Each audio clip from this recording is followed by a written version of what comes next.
করে, তাও তুমি এখানে কিসের লাগি পড়ে থাকো?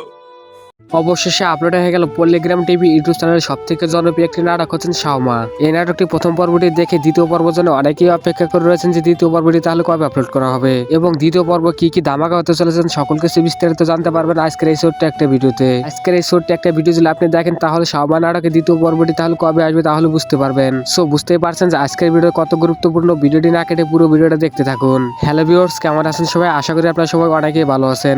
আজকের ভিডিওটা ইন্ট্রো দেখে বুঝতে পারছেন যে আজকের ভিডিওটা কি নিয়ে হতে চলেছে। বর্তমান সময় পল্লিগ্রাম টিভি ইউটিউব চ্যানেল সব থেকে জনপ্রিয় একটি নাটক হচ্ছেন শাওমা। আপনারা যারা এই নাটকটি প্রথম পর্বটি দেখছেন তারা অবশ্যই কমেন্ট বক্সে জানাবেন যে আপনাদের কাছে প্রথম পর্বটি কেমন লাগছে। আর যারা এখনো এই প্রথম পর্বটি দেখেন না, এই ভিডিওর ডিসক্রিপশন বক্সে লিংক দেওয়া আছে, আপনারা চাইলে দেখে নিতে পারেন। তাহলে দ্বিতীয় পর্বটি কবে আসতে চলেছে চলেন জেনে আসি সেটা জানার আগে আপনি যদি চ্যানেলের নতুন দর্শক হয়ে থাকেন তাহলে চ্যানেলটি সাবস্ক্রাইব করে সাথে থাকুন, কেননা পল্লিগ্রাম টিভি ইউটিউব চ্যানেলের সকল ধরনের নাটকের আপডেট আমরা এই চ্যানেলে সবার আগে আপডেট দিয়ে থাকি। শাওমা নাটকের দ্বিতীয় পর্বটি সবার আগে দেখতে হলে আপনারা যদি পল্লিগ্রাম টিভি ইউটিউব চ্যানেল সাবস্ক্রাইব করে নাই অবশ্যই চ্যানেলটি সাবস্ক্রাইব করে নোটিফিকেশনটা বাজিয়ে রাখুন, কেননা দ্বিতীয় পর্বটি আপলোড হওয়ার সাথে সাথে আপনি সবার আগে নোটিফিকেশনটা পেয়ে যাবেন। তাহলে কবে আপলোড করা হবে শাওমা নাটকের দ্বিতীয় পর্বটি?